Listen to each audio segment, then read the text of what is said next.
it up, made a meal in a minute. Gang banging, I killed the lieutenant. Dope boy and I'm still winning. Still rolling on Nolansville. Shoot out the window, yo, hold the wheel. Then keep riding, we know the drill. From Nashville, still a river rat. Keep a semi with me, I'm a bust that. It's me, SimbaTv.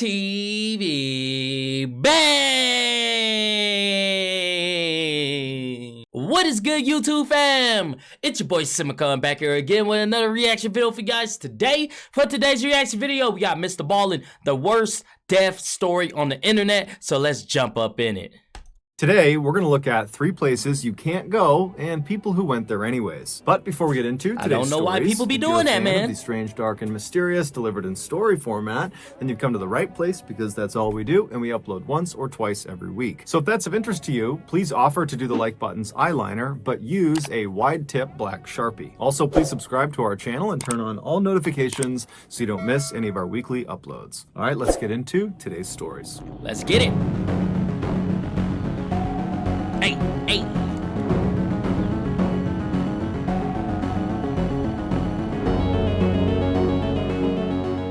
If you hop in a boat just off the coast of Aberdeen, Scotland, and you cruise eastward, after about 7 hours, depending on your speed and the weather, you would come across this massive man-made structure jutting up out of the ocean. It looks like a cross between a construction site and a corporate office building sitting on top of 100-foot-tall metal stilts. It's called Magellan, and it is an offshore oil rig, and it will remain in place until all the oil has been sucked up in that area. The people who work, often for weeks or months at a time, on rigs like Magellan are known as roughnecks, and they have one of, if not the most dangerous job in the world. All exterior surfaces on these offshore rigs are always slick, either with water or oil, and so there is a constant risk of falling, sometimes hundreds of feet. If you're up on a higher platform, you could fall to a lower platform, which could be fatal, or you could fall clean off the rig all the way to the ocean 100 plus feet below. If you add in some bad windy weather, the risk of falling increases tenfold. Also, the crew... Look, man, I know they getting paid a lot of money, but there's no amount of money that would make me want to do that. Like, there's no amount of money. First of all, I'm scared of heights. I'm clumsy. I fall over all the time on my own self. You feel me? I'll be walking in a straight line and stumble. People think I'm drunk all the time. No, I'm just clumsy. So there's no amount of money to make me want to get up there.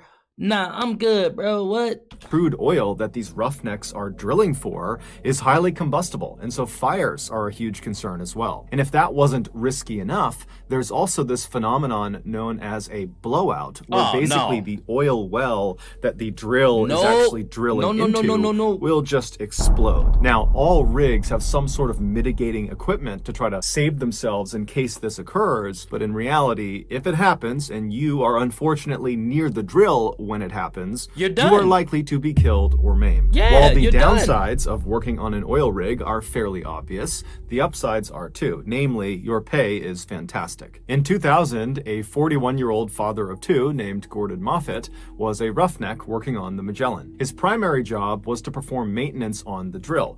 Now, these offshore rigs work great most of the time, but they do have a habit of breaking down fairly often. And for a drilling company, anytime they are not sucking out crude oil, they're losing money. And so it was just a known thing when you worked on one of these rigs that as soon as there is an issue that causes the drill to stop working, it must be fixed immediately. Whether it's day, night, horrible weather, good weather, it didn't matter. It had to be fixed right away. And so on the night of October 9th that year, Gordon had just gotten back to his quarters to end the day when he got a call on his radio that he was actually needed to come back out to fix a problem that had stopped the drill. Now, Gordon was a seasoned roughneck, and he had grown quite accustomed to these late night calls to go out and fix things, and so he wasn't annoyed. He just put his stuff back on, turned around, and he headed out the door. When Gordon got to the main deck, which is this wide open metal platform right in the middle of the rig where the drill actually passes down through it on its way to the ocean,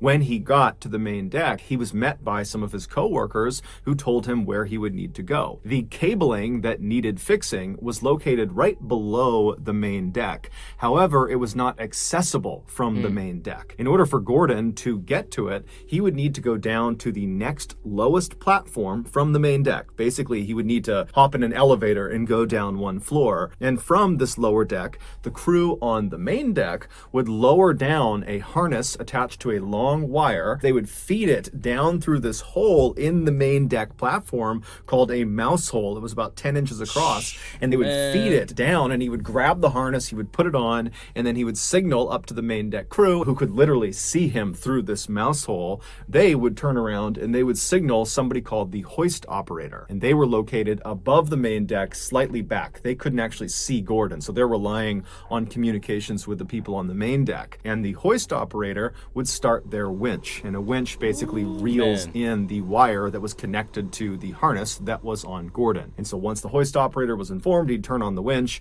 and then Gordon would be raised up until he could access these cables, and then he'd do his maintenance and be lowered back down, and that would be it. Now, Gordon and the crew had done maintenance using this winch system many times before, so this was a very routine fix. So Gordon made his way from the main deck down to the slightly lower deck, and he looked up at the mouse hole, and he watched as the main deck crew members lowered the harness with the wire attached to it down through the mouse hole. And so Gordon grabbed the harness, he put it around his waist, and he secured it, and after he was sure it was on correctly, he signaled up to the crew on the main deck that he was ready to start, and they in turn turned around, they flagged the hoist operator, who started the winch. And so very slowly, Gordon was lifted off the platform he was standing on, and he was brought up after several minutes, all the way up about 10 feet to access these cables. And as soon as he was parallel with them, he waved to the main deck crew, who were not far from him at this point, and he said, "I'm good." And so they turned around, they told the hoist operator, who stopped the winch. And so Gordon got his tools out and he began working on these cables, and the whole time he's trying to stay in one place because the wind is whipping through and he's kind of dangling and swinging around. And then eventually he finishes the repair, the cables are good, and so he signals the crew on the main deck through the mouse hole that he was good to go. "You can lower me back down now." And so the main deck crew, they turn, they wave to the hoist operator to go ahead and lower Gordon, and the hoist operator, he gives the thumbs up and he starts the winch. However, the hoist operator accidentally forgot to switch the direction of the winch. And so when he started it again, instead of the winch spooling the wire out and lowering Gordon, it continued to reel the wire in, pulling Gordon upward. Now, the winch did not move very quickly, and so it wasn't like Gordon is rocketing up towards the mouse hole. However, this problem was immediately recognized by Gordon and the main deck crew, and so they're frustrated. They're yelling up at the hoist operator saying, "Stop, stop, stop, reverse the winch." They're all waving and flagging this guy down, but the hoist operator, after he had hit start on the winch, had just kind of turned around, because this is a routine thing they've done a million times before, and so he's not looking at the crew on the main deck, so he has no idea what's going on. And it was so windy and loud that night on board the rig that he couldn't hear their cries, and so the winch just continued to reel in the wire, slowly raising Gordon closer and closer to the mouse hole. Now, Gordon could not get out of his harness unless he was on the platform below, so there was no way to escape the situation he was in. And so Gordon, after a few seconds of this not stopping and him continuing upward, he starts screaming. He's not annoyed anymore, he's terrified,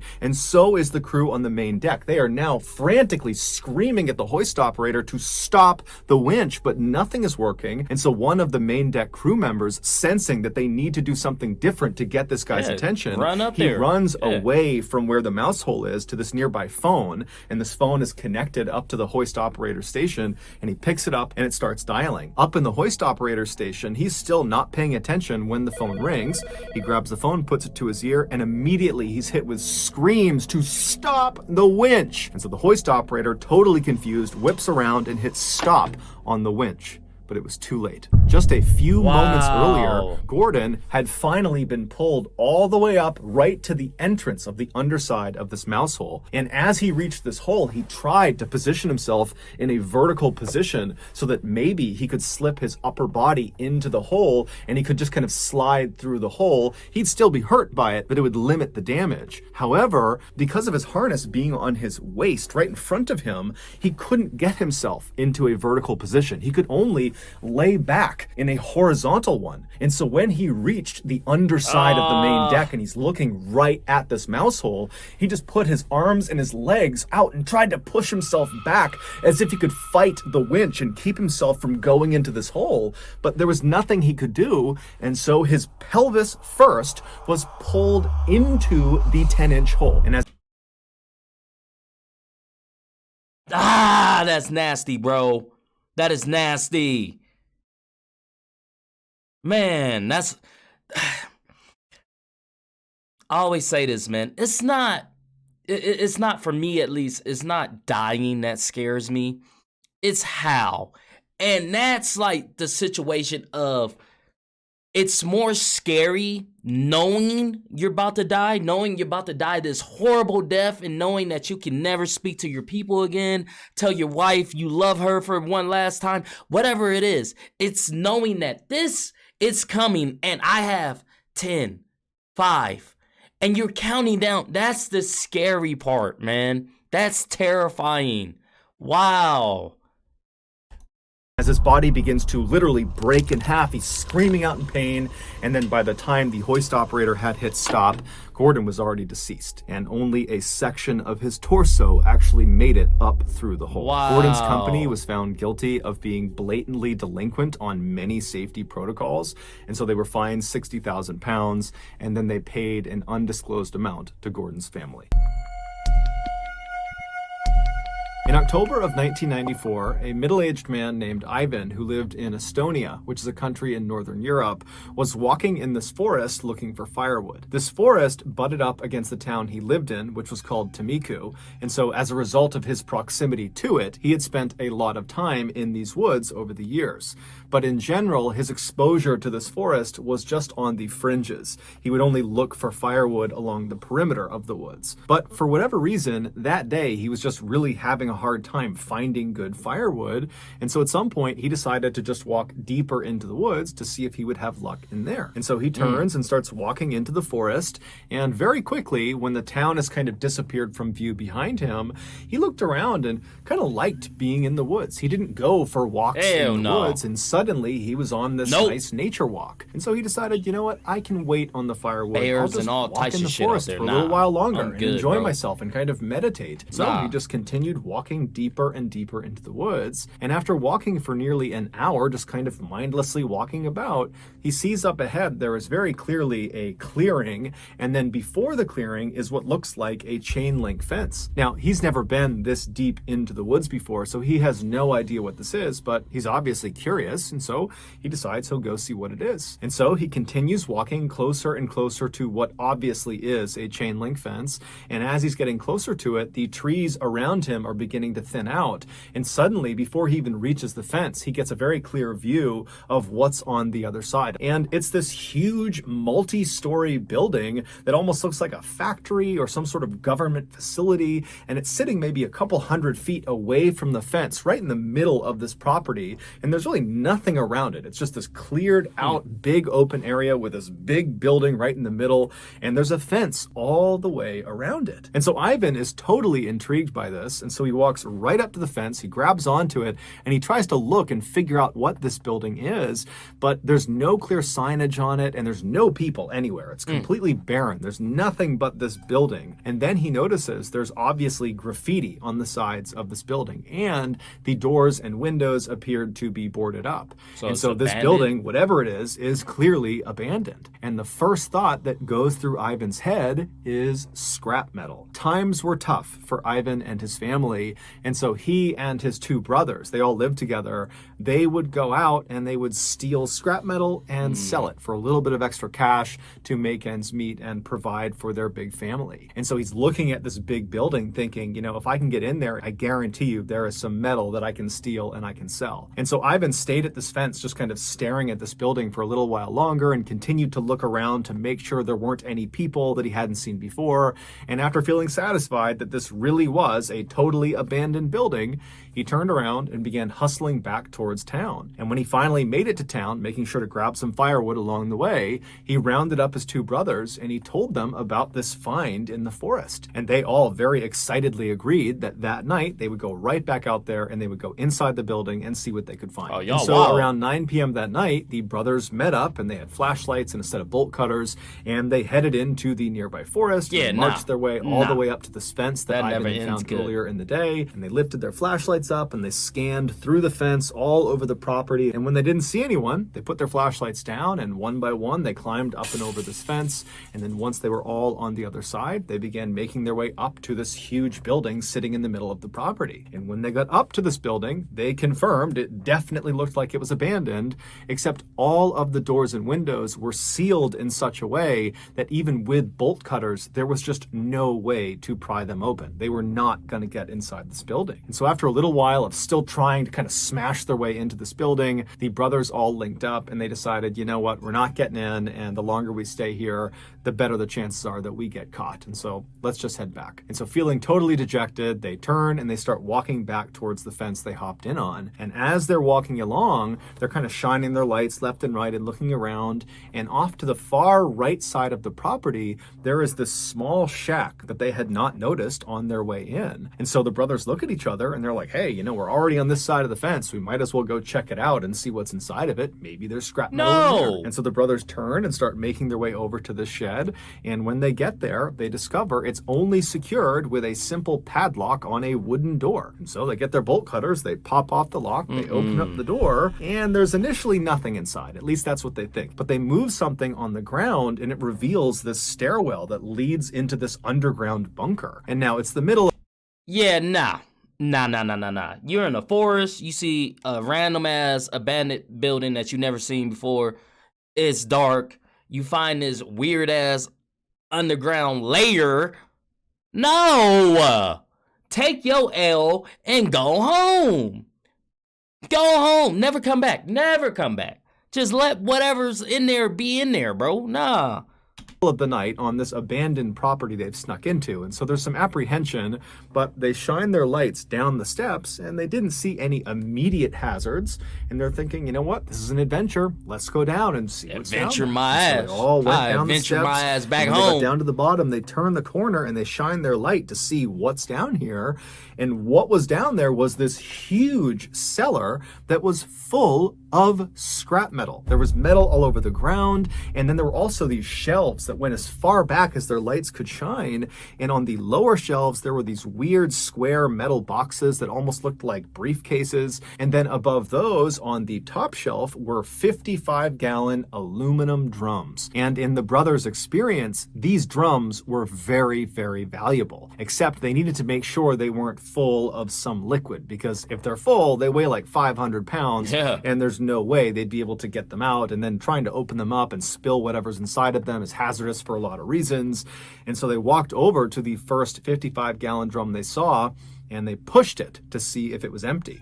And the drum immediately rocked back and forth, echoing inside, indicating that it was empty. This was a huge, huge win. And so the brothers are totally amazed. They grab this first drum, they pull it off the shelf, and they wheel it over to the base of the steps. And then they go back to get another drum off the shelf, and they reach up, they grab another empty drum, and as they're pulling it off, it dislodges another 55-gallon drum that was nearby that was full of some liquid. So it weighed 500 pounds, and it comes crashing off the shelf and it lands on Ivan's leg, pinning him to the ground. And immediately the two other brothers pulled the drum off of Ivan, but it was obvious there had been significant damage done to his leg. Ivan couldn't even stand up anymore. And so the brothers are looking around thinking, man, this is an amazing haul, but if Ivan can't even walk, I mean, it's going to be a nightmare trying to haul this metal back while also supporting Ivan. And so they decided they would leave now and they would wait for Ivan to heal up, and then they would come back and they would collect His their leg could amazing be haul. broken. And so the brothers, they reached down and they picked up whatever pieces of metal they could to just kind of stuff in their pockets. And then the two brothers supported Ivan and carried him up the stairs. And then they very slowly walked their way over to the fence. And then somehow the three of them got up and over the fence. And then very slowly they made their way all the way through the forest back to Tamiku. And when they got there, the two brothers helped Ivan get into his house and they put him in his bed. And then Ivan went to sleep. The next morning when Ivan got up, he was expecting to feel better, but in fact, his leg felt exponentially worse.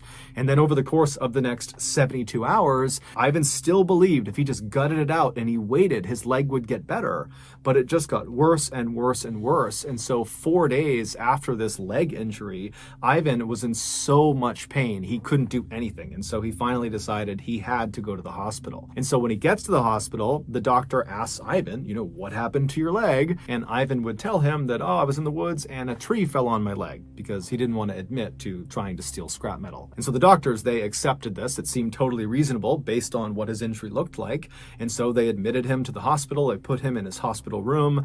And right away, the doctors and nurses began administering all the treatments and things they would do for a crush injury. But it seemed like nothing was working. Over the course of the next several days, Ivan complained endlessly of the pain in his leg getting worse and worse and worse, and the swelling was going up, and overall Ivan's health just continued to deteriorate over his stay in the hospital.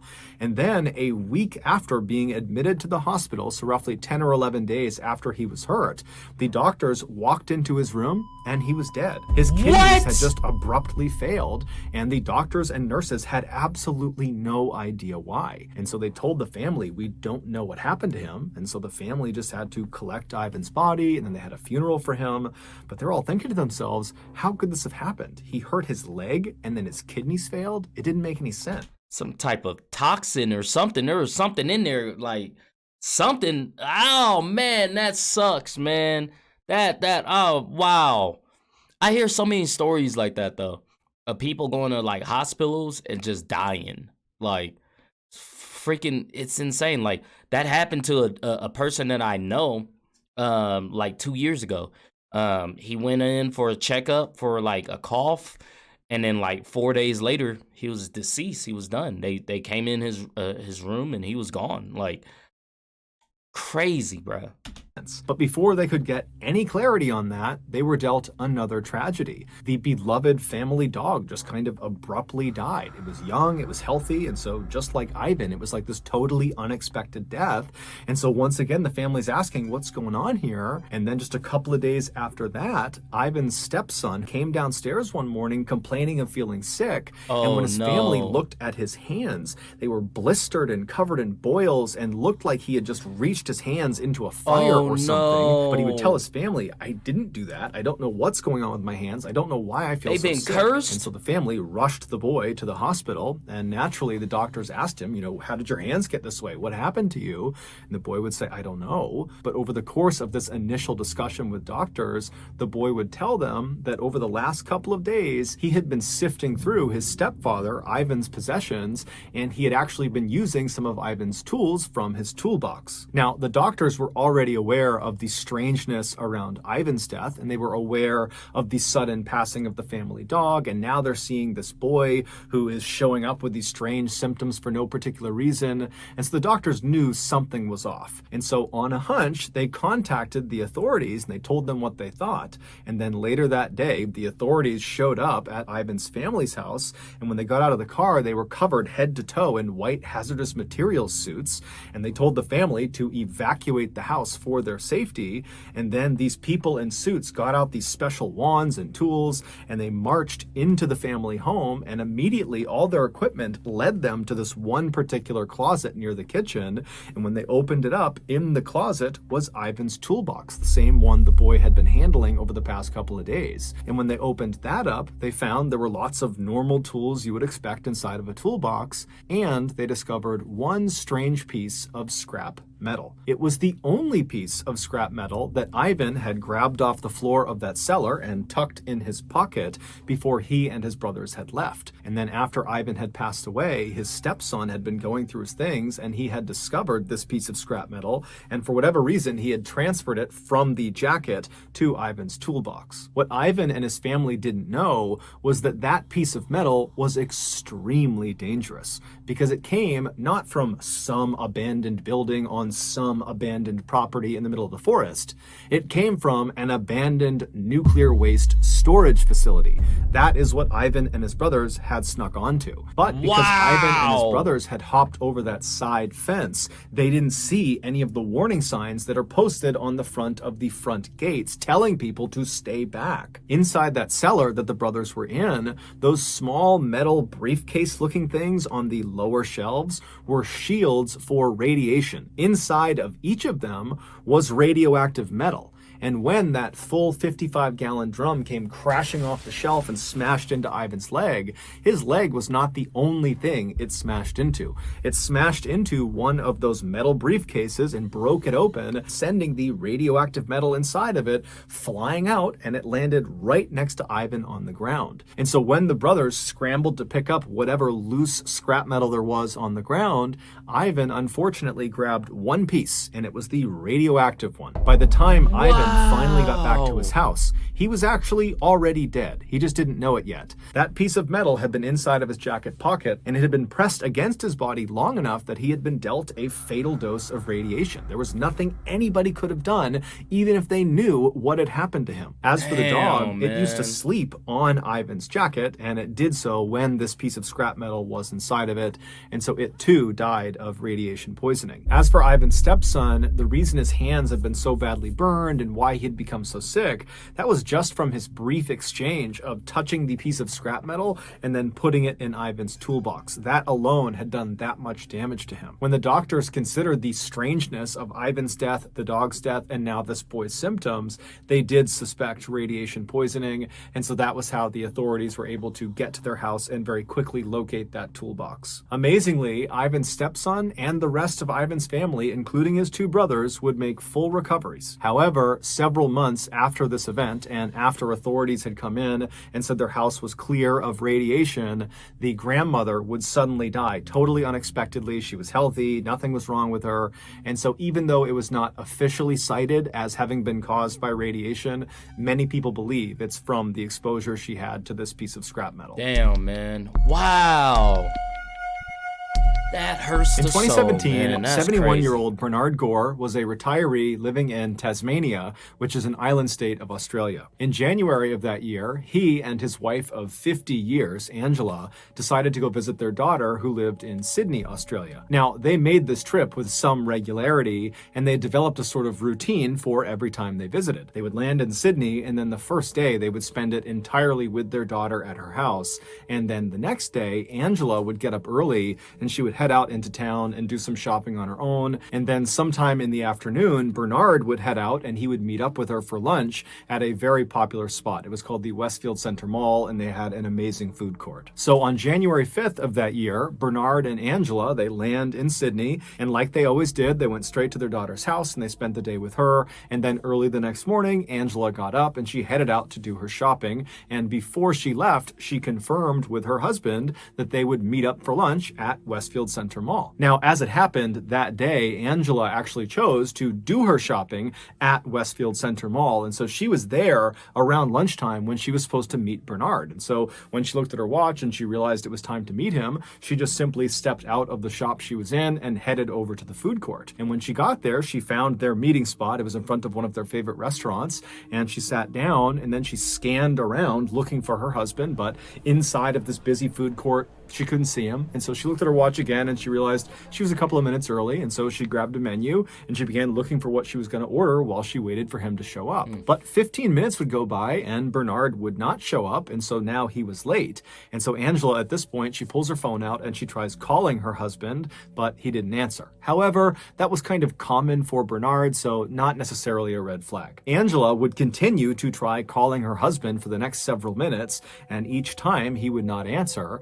And so so eventually Angela just gets frustrated and she's thinking to herself, you know, maybe he just got sidetracked and he's walking around the mall somewhere, because Bernard was known for being a big window shopper. And as soon as Angela thought that, she was like, that's got to be it. And it was so frustrating for her that he had just totally blown off their lunch date. And so she stands up, she abandons her table, she's totally annoyed, and she heads out into the main shopping area to go find her husband.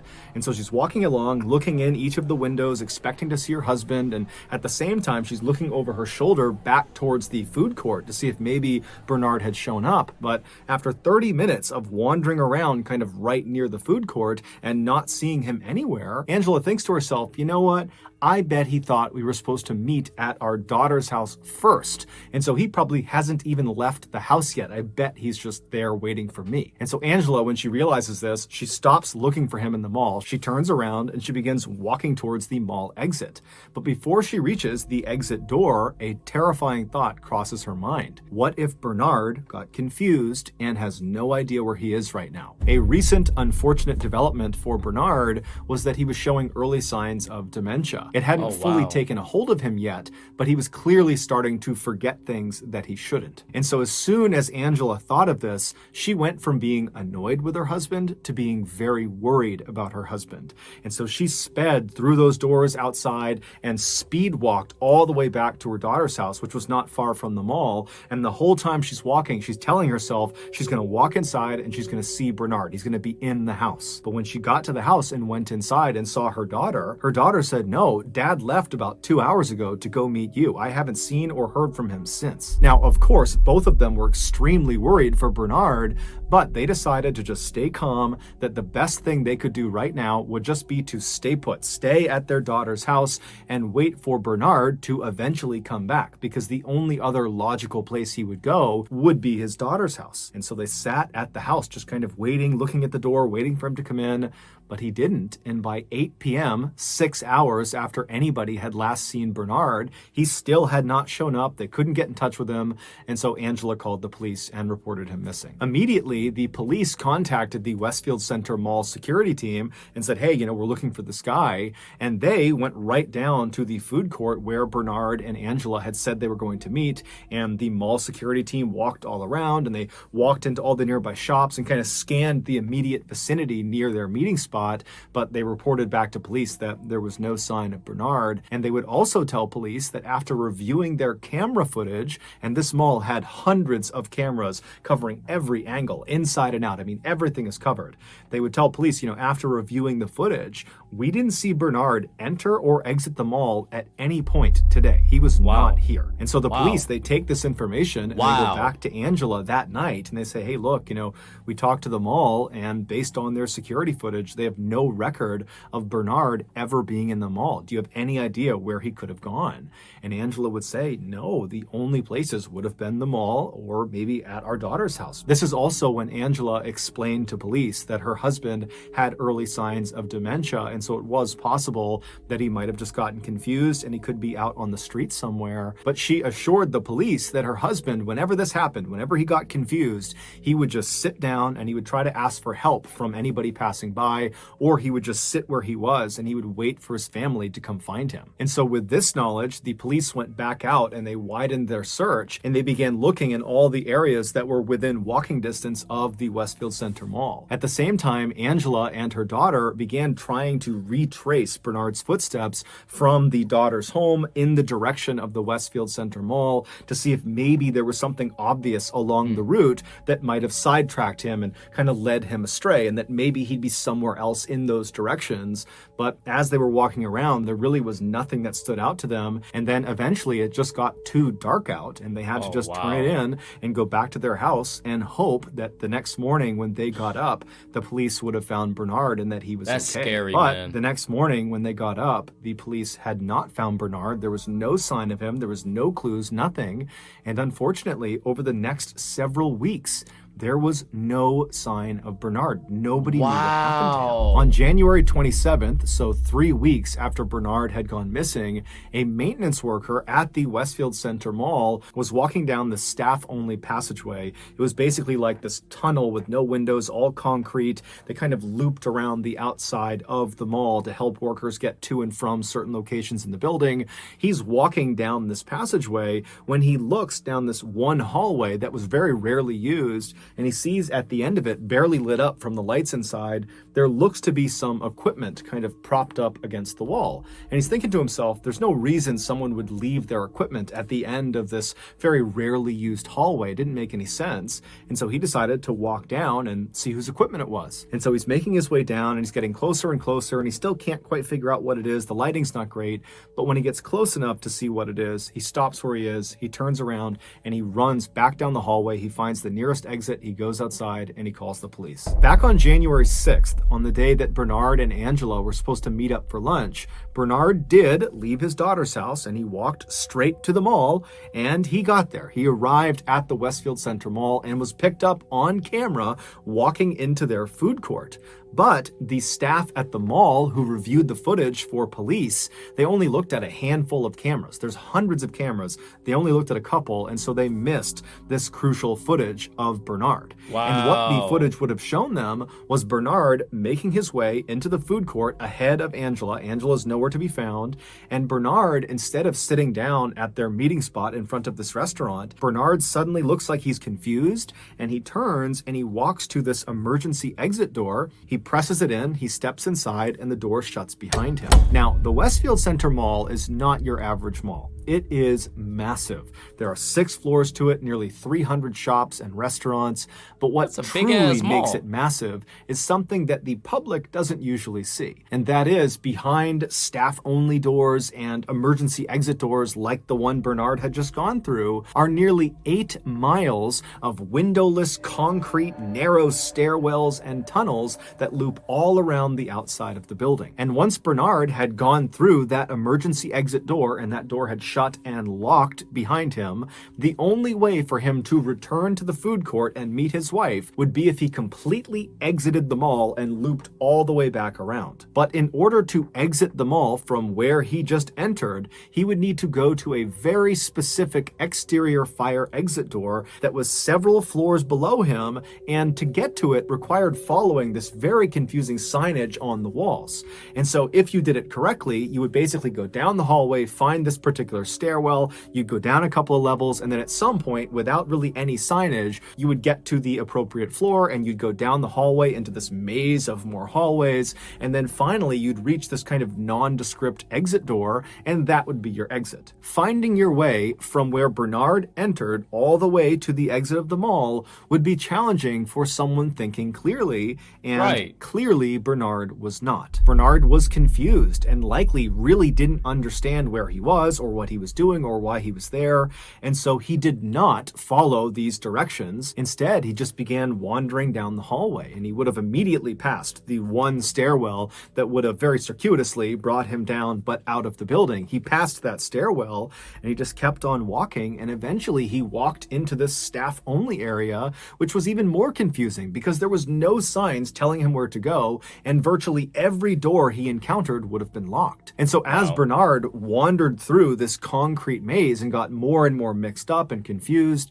he most likely began yelling out for help. But his sound could not have penetrated the walls, which means the only people who could have heard his cries would have been people inside the hallway with him. And unfortunately, this section of tunnels that Bernard had found himself in was rarely, if ever, used by any of the staff. And to make matters worse, the mall security guards were supposed to come in and do regular checks of all these 8 miles of tunnels and stairwells, specifically to see if people got lost in them. But over time, the security guards kind of stopped doing that. And there were no security cameras inside of this particular segment of tunnels that Bernard found himself in. So basically, it was a death trap. That shit's a death trap. Why would you even have all of that in there? Like, what? Come on, man. Do better. Do better. And there was no cell phone reception, so had he tried calling anyone, it wouldn't have worked. And so truly, Bernard was on his own. And so after several hours or days of Bernard aimlessly wandering around this maze, hitting dead end after dead end and reaching locked door after locked door, Bernard at some point turned a corner and looked down at the end of a hallway, and he saw there was a chair up against the side of the wall.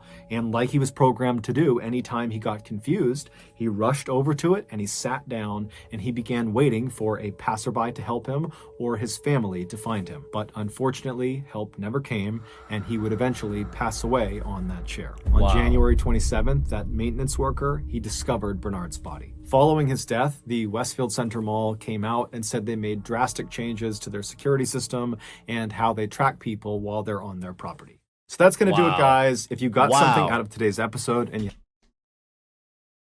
That is truly just crazy, man. Wow. If you guys like this video, go ahead and hit that thumbs up button for me. Thank you guys for commenting, sharing, and subscribing, and I'll see you guys next time. Peace.